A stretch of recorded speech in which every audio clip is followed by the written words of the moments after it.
Salut à tous, j'espère que vous allez bien. Le Barça s'est envolé vers le Japon pour son match dimanche. C'est magnifique, il y a aussi pas mal d'actu. On va parler un petit peu de Marc-André.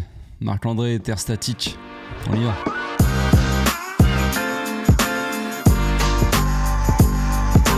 Au passage, n'hésite pas à nous rejoindre si c'est pas encore fait et à partager la chaîne autour de toi, ça fera plaisir à tonton. Le Barça s'est enfin envolé, ils ont pris l'avion, on a vu quelques photos, tout le monde est content, c'est magnifique. On est enfin donc parti, on s'est envolé vers le Japon pour le match, le premier match de pré-saison donc contre le Vissel Kobe, Vissel qui ont fait un petit communiqué, on va dire un post disons sur les réseaux sociaux. Ils ont dit qu'ils étaient désolés, voilà, ils ont déjà officialisé un peu, ils ont confirmé que le match allait avoir lieu comme prévu. Ils se sont excusés auprès de leurs fans, tout ça, parce que aussi le Vissel Kobe, ils ont des fans hein, là-bas au Japon. Et puis voilà, vu qu'ils avaient tout prévu, que les fans avaient acheté des billets, voilà, hein, le match était quand même organisé, un minimum, de base. Donc voilà, ils se sont excusés auprès des fans, ils ont dit que ça allait bien avoir lieu, que Rakuten, le sponsor, je crois que c'est le sponsor du Vissel Kobe d'ailleurs, il me semble, ils ont géré, c'est eux qui ont payé, qui ont aidé en tout cas à payer. Donc voilà. C'est confirmé, il y aura le match, comme on avait dit hier. Donc le premier match donc, de pré-saison dimanche, normalement à midi. Hein, je ne sais pas si l'horaire a changé. Heure française, hein, évidemment. Là-bas, ça se jouera en fin de journée. Je ne sais plus exactement le décalage horaire. Mais ici, ce sera donc à midi. Il y a la liste des joueurs qui sont sortis. De toute façon, on a vu un petit peu les photos à peu près qui était parti. Mais donc, on a une liste de 30 joueurs. Hein, de base, on avait dit, ça avait été annoncé que Flick voulait emmener 26 joueurs avec lui. Pas trop, il y en avait 35 je crois sous ses ordres à l'entraînement là à Barcelone. Il voulait pas emmener tout le monde, il voulait pas que ça soit un trop gros groupe et qu'il y en ait qui jouent quasiment pas, ça a été le cas la saison dernière. Pas de beaucoup, mais il y avait eu un joueur, si je me souviens bien, c'était Olmedo, défenseur central, qui peut jouer aussi latéral, qui était venu, qui n'avait pas joué une seule minute de la pré-saison, qu'il avait je pense pas envie qu'il y ait des joueurs qui soient un peu mis de côté. Maintenant il y a forcément des joueurs qui vont pas trop jouer quoi. Disons au niveau des gardiens de but, déjà on a Joan Garcia, on a Chesney, on a Iñaki Peña et on a Kochen. Donc ça fait déjà 4 gardiens.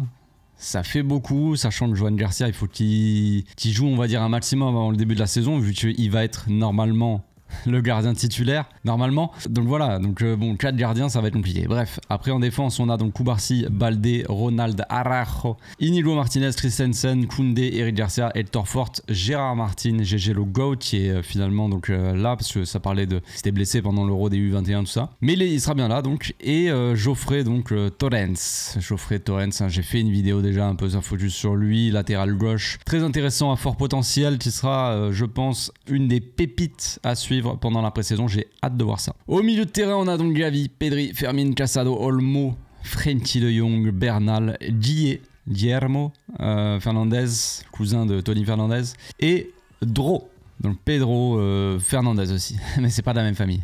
Pedro Fernandez qui peut jouer aussi ailier gauche, axial, pas vraiment un pur ailier, hein. C'est un milieu de base, milieu relayeur, milieu offensif, milieu intérieur quoi, mais il peut jouer un peu sur les ailes quand il rentre dans l'axe comme ça avec plutôt une frappe de qualité. Et pour finir donc en attaque, Ferran Torres, El Grande, Lewandowski, Lamine Yamal, Rafinha, Rashford la nouvelle recrue, Rooney Bardi aussi la nouvelle recrue et Tony Fernandez.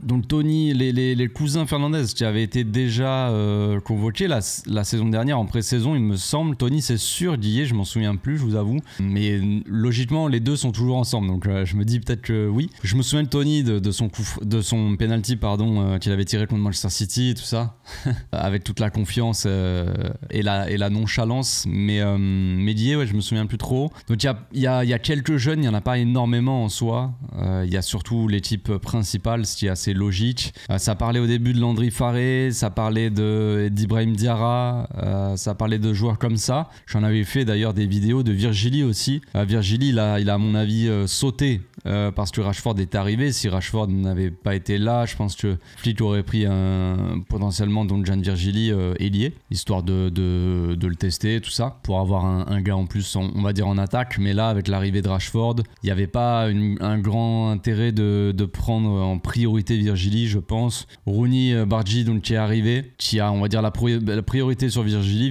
qui est un joueur des juvéniles, voilà, qui vient d'arriver il y a un an. C'est pas la Rooney il a été signé pour la avec la B, mais pour jouer plus ou moins avec la A. Donc dans la hiérarchie, on va dire, je pense que c'était un peu logique que Ronny allait aller en pré-saison et pas Virgili, enfin s'il fallait choisir entre les deux. Enfin bref, ça fait quand même une belle équipe, j'ai hâte de voir tout ça. Peut-être que demain je sortirai une petite vidéo sur les joueurs que j'ai hâte de voir en pré-saison. Après c'est difficile parce que j'ai envie de voir tous les joueurs et j'ai hâte de voir un peu plus que peut-être les joueurs. J'ai envie de voir un peu les nouveautés, les ajustements tactiques du coach, savoir un peu ce qui va changer cette saison, c'est ça qui m'intéresse. Après les joueurs, oui, j'ai envie de les voir jouer, j'ai envie de voir Pedri, j'ai envie de Pedri, Lamine, les joueurs un peu qui nous font un petit peu rêver, mais bon, il y a beaucoup de joueurs qui m'intéressent, que ce soit chez les jeunes ou même dans l'équipe. J'ai envie de voir si Gavi va être en forme, par exemple, le retour de Bernal aussi, de voir si Olmo va démarrer fort, s'il y a quelque chose qui va changer par rapport à lui dans son, je sais pas, dans son jeu, ou en tout cas dans son positionnement aussi, peut-être son poste, à voir si le numéro 9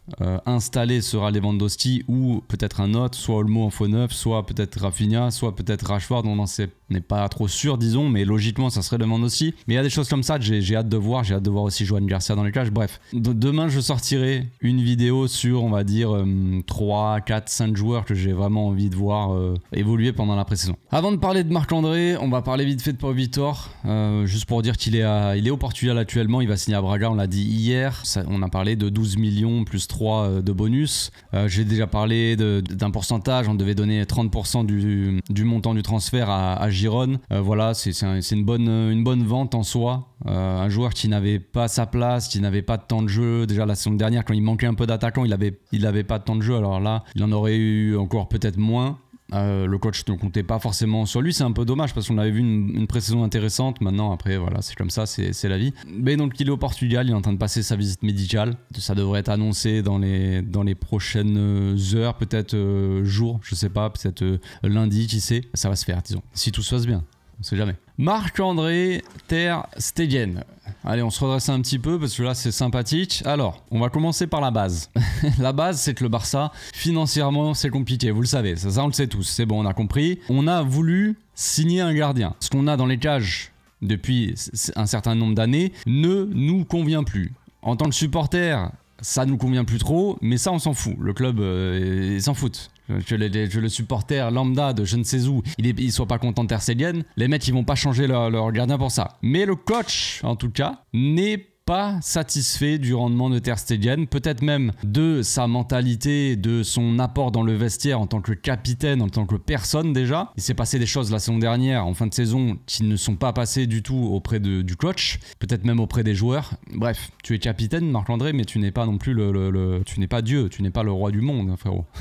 Tu n'es au-dessus de personne, sache-le. Bref, donc pour ça, le club a voulu recruter un nouveau gardien. Un gardien qu'il allait installer pour le présent et le futur. Concurrence, football de haut niveau, performance bonne, tout va bien, performance dégueulasse, concurrence, allez, on va essayer d'élever le niveau, tout simplement. C'est ça, ce que je suis en train de dire, c'est pas une dinguerie, c'est juste, vous savez très bien, hein, on sait tous, c'est juste le football de haut niveau, ça marche comme ça. Bref. Donc maintenant qu'on sait ça, les performances n'étaient pas comme on le souhaitait, comme le souhaitait le coach en tout cas, et il a voulu aller chercher un gardien. On a besoin d'un gardien de but. C'était la priorité, c'est la première signature du club. C'est la première signature en tant que gardien pour un gardien titulaire depuis Ter Stegen. Les autres gardiens qu'on a recrutés à chaque fois c'était des gardiens remplaçants. Même Chesney là, sa signature c'est pour être remplaçant, pour être une doublure, pour dépanner. Il est sorti de sa retraite, il était tranquille. Au bord de la plage, lunettes de soleil, cigare. Il était en détente, le Chesney. Et on l'a dit, frérot, reviens. S'il te plaît, viens aider l'équipe. Il a très bien aidé l'équipe, c'est magnifique. Bonne mentalité, tout ça. C'est pas le sujet. Donc, la dernière fois qu'on a signé un gardien titulaire, ça devait être Ter Stegen. Il y avait eu le fameux été où on signe Claudio Bravo et Ter Stegen en même temps, je crois. Donc ça remonte un peu à loin, ça remonte quoi, à 2014, un truc comme ça. Donc ouais, ça fait 11 ans quoi, quand même. Et donc là, monsieur Marc-André, ça fait 11 ans, 10 ans qu'il est au club, installé dans les cages. Et là, on va chercher un joueur un peu pour le concurrencer, pour peut-être le remplacer, trouver une solution. Et le monsieur n'est pas content. Le monsieur n'est pas content, il trouve que c'est un manque de respect presque. Waouh. Alors c'est comme si là Rafinha il fait une bonne saison et on va chercher Rashford pour avoir un joueur de rotation, potentiellement le concurrencer, potentiellement, je sais pas, pour augmenter le niveau de l'équipe. Et là Rashford il va faire, Rafinha il va faire le boudin. Comment ça, c'est un scandale? Allez chercher personne. Pas de remplaçant, rien. Sur le banc, on veut voir un banc vide. Non, tu vois, ça marche pas comme ça. Donc Ter Stegen n'est pas content, il n'y a pas de raison. Ça, voilà, ça c'est quelque chose qu'il faut savoir. Ter Stegen n'est pas content. Il n'était pas content de ce qui s'est passé la semaine dernière, il n'est pas content que Szczesny soit le titulaire, pas content de ne pas avoir de minutes quand il est revenu, pas content que Iñaki Peña il ait joué le dernier match de la saison en tant que titulaire pour le récompenser de quand il avait remplacé justement Ter Stegen qui s'était blessé. Tout ça, Ter Stegen n'était pas content et comment ça je joue pas. Voilà. Donc ça c'est pas passé auprès de l'équipe, je pense. Le vestiaire a dû se dire mais... Et le coach, évidemment, le staff, tout ça, c'est pas sain dans un vestiaire, tout ça. Surtout, encore une fois, hein, je le répète, en tant que capitaine, ça n'arrive pas, ça ne doit pas arriver en fait. Donc, Ter Stegen, il s'est entraîné en marge du groupe. On a signé Joan Garcia. Joan Garcia, je l'ai répété tout à l'heure, mais les finances sont compliquées. la masse salariale, fair play, tutti quanti, on va pas refaire l'histoire. Vous le savez très bien. Et donc, pour enregistrer Joan Garcia, il faut des grosses ventes, il faut libérer de la masse salariale, tout ça. Ou alors Ter Stegen, si jamais il devait se faire opérer du dos, vous savez, il a des problèmes de dos, il s'est entraîné en marge du groupe, on pensait qu'il faisait le boudin et finalement, apparemment, il a vraiment des vrais problèmes de dos. Donc, il a des problèmes de dos et donc, si on veut enregistrer Joan Garcia et Szczesny dans l'équipe, il faut libérer la masse salariale et donc il faut que Ter Stegen se fasse opérer et qu'on l'enregistre pas, au moins du moins pour la première partie de saison quoi. Comme on l'avait fait en fait pour Olmo la saison dernière quand Christensen s'est blessé toute la saison et on l'a désinscrit on va dire, donc on a libéré son salaire de la masse salariale et on a enregistré grâce à ça Olmo et Pau Vitor. Vous allez me dire c'est des techniques de club de galériens, possible, oui je sais, oui il faut trafiquer à chaque fois, faire des trucs de fou, des calculs mathématiques, ouais. On va tous devenir des monstres en maths grâce au Barça. C'est une bonne nouvelle, non? Mais bref, en tout cas, c'est comme ça. C'est pas le sujet. Donc, pour faire ça, pour pouvoir enregistrer Joan Garcia et Szczesny, il fallait prouver que Ter Stegen, sa blessure et son opération allaient l'éloigner des terrains, qu'il ne pourrait pas jouer pendant minimum 4 mois. Pendant 4 mois. Et donc, qu'est-ce qu'a dit Ter Stegen? Hier, il a fait une déclaration, tout ça pour dire ça, sur les réseaux sociaux. Mais j'aime bien expliquer vraiment tout le contexte pour que vraiment tout le monde l'ait en tête et que ça soit carré. Parce que des fois, il y en a, ils ont loupé des épisodes et du coup, ils n'ont pas toute la situation, tout le contexte en tête. Faut avoir tout le scénario. Faut savoir que Ter Stegen, il a la haine déjà, que voilà, tout ce qui se passe avant, ça, il faut le prendre en compte parce que c'est important. Et donc, Ter Stegen, il a annoncé hier qu'il allait se faire opérer, qu'il allait être absent, tout ça, que ça lui est déjà arrivé d'avoir des problèmes de dos, que la dernière fois qu'il s'était fait opérer du dos, il était revenu au bout de 2 mois, ça il a bien précisé. Et il a dit dans sa déclaration que normalement il a discuté avec des médecins et que il devrait être de retour, il devrait être absent, disons, pendant 3 mois. Voilà. Clairement déjà de base, c'est pas à un joueur comme ça d'annoncer l'absence, c'est au médecin. C'est au médecin qui le communique au club et le club communique sur l'absence du joueur. La durée de l'absence. Mais Ter Stegen a pris tout le monde de court, le club, tout le monde, et il a dit, alors que ce soit vrai ou non, hein, ça pourrait être vrai. Ter Stegen, je dis pas qu'il a menti et qu'il a dit 3 mois parce que ça l'arrangeait. C'est pas ce que je dis, j'en sais rien en soi. Peut-être que c'est vrai. Mais en tout cas, en tant que capitaine de l'équipe, il sait très bien que son absence, l'enregistrement, disons, de ses collègues qui vont prendre sa place, dépend de son absence à lui. Donc il pourrait voir, il sait que c'est délicat, tout ça. Il connaît la situation du club, il sait que la situation, elle est délicate. Il a pris tout le monde de court quand même, il a fait sa déclaration sur les réseaux sociaux. Les gars, je serai absent 3 mois. Si d'office élimine la possibilité d'enregistrer Joan Garcia et Szczesny. Alors, maintenant, ça veut pas dire qu'on pourra pas les enregistrer et ça veut pas dire que c'est définitif. Si y a un médecin qui arrive et qui dit non, 3 mois c'est pas possible, il va être absent 4 ou 5 mois. Comme l'estimait le club d'ailleurs. Le club estimait que l'absence serait entre 4 et 5 mois. Mais lui, il a dit 3. Donc voilà, donc c'est un médecin. Après, mais tout ça, ça va faire des histoires, on le sait déjà. Ça va, et Ter Stegen va partir en clash avec le club va dire non, ils vont demander à un médecin externe ou un médecin du club, ou Ter Stegen il va ramener un autre médecin qu'il connaît peut-être, et il va y avoir tout ça. Ou alors la personne qui va l'opérer va dire bon bah le rétablissement ça va être au bout de tel mois, voilà. Le médecin c'est à Bordeaux je crois, autour de Bordeaux, Mérignac, aéroport, il va se faire opérer là-bas. en France, quoi. Donc évidemment que le club n'est pas content, ça ne se fait pas, c'est du jamais vu, les joueurs n'annoncent pas leur durée d'absence, quoi. En vrai, c'est comme je l'ai dit, hein, c'est les médecins qui le communiquent au club, le club qui communique après, qui fait sa com. Ter Stegen, voilà, il a pris les devants, il a fait exprès pour mettre le club dans la mouise. Donc forcément, le club n'est pas content. À mon avis, le coach non plus. Donc là, c'est définitivement fini.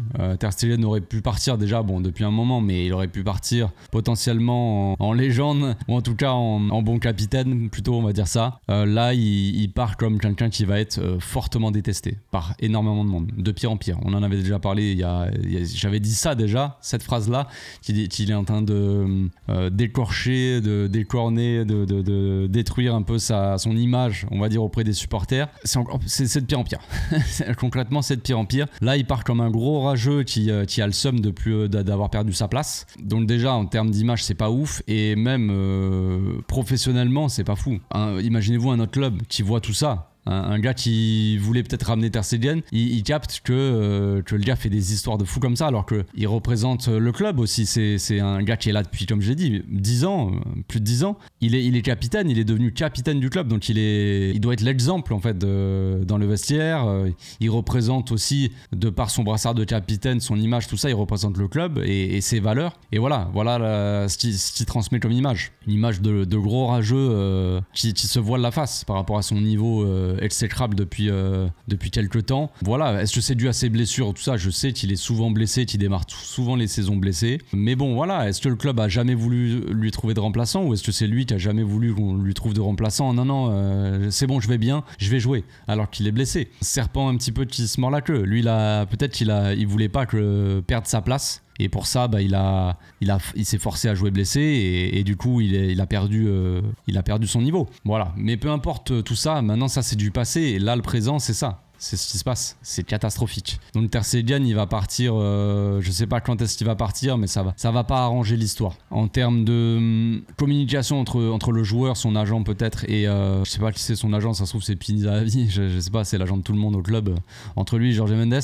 Mais en tout cas, entre le joueur et le club, c'est fini. Là, le divorce est acté. Ter Stegen n'est pas content du club, le club n'est pas content de Ter Stegen. Voilà, mettez-les dans une cage du UFC là, entre Laporta et Ter Stegen et tapez-vous dessus les gars.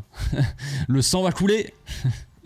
Et encore une fois, le truc, c'est que tout le monde dit ouais, Ter Stegen, faut qu'il se barre, il a plus le niveau, tout ça, je suis d'accord. Mais il a un contrat, le club lui a donné un contrat, l'a prolongé, lui a fait signer un long contrat, peut-être pour baisser son salaire, pour étaler son salaire sur plusieurs saisons et que ça pèse moins dans la masse salariale. Peut-être qu'il y a des raisons principalement économiques plus que sportives. Mais en tout cas, le club là a voulu le prolonger, quoi. Lui, il a un contrat. Donc s'il a envie de rester en soi, il est sous contrat et c'est comme ça.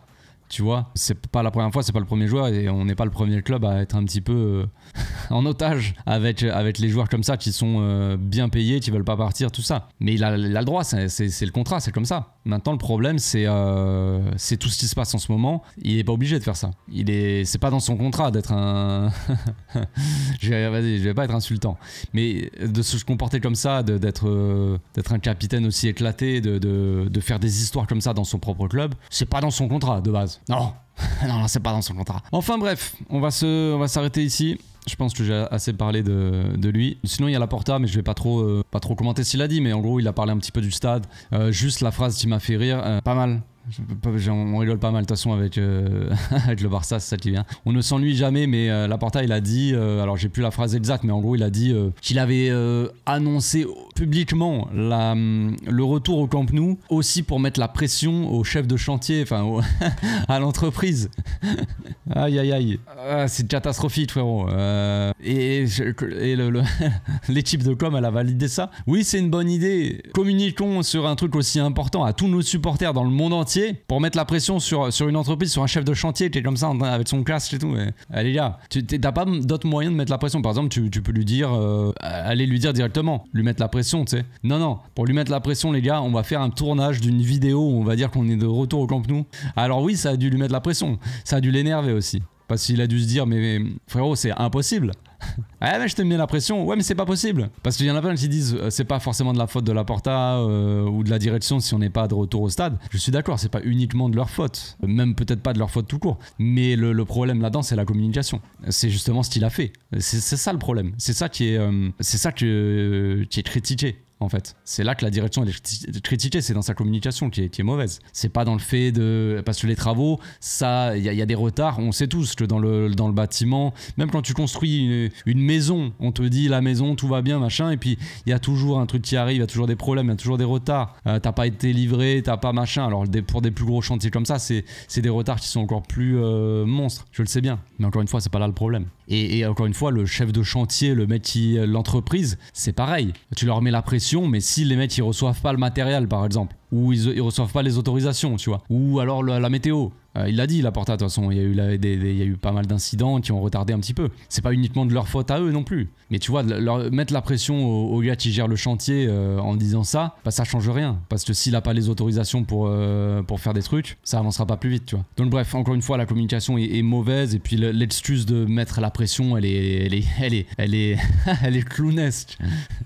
Elle est clownesque de fou, mais bon. Comme j'ai dit, on n'est pas prêt de s'arrêter de rigoler en tout cas. Mais c'est pas plus mal les gars, on est de bonne humeur. On se laisse ici. Et puis je vous souhaite une très bonne journée, un très bon week-end. On se retrouve demain. Demain, je ferai les joueurs que j'attends pour la pré-saison là. J'ai hâte de voir jouer. Un petit peu tatiner la pelota. À demain. Bonne journée. Ciao.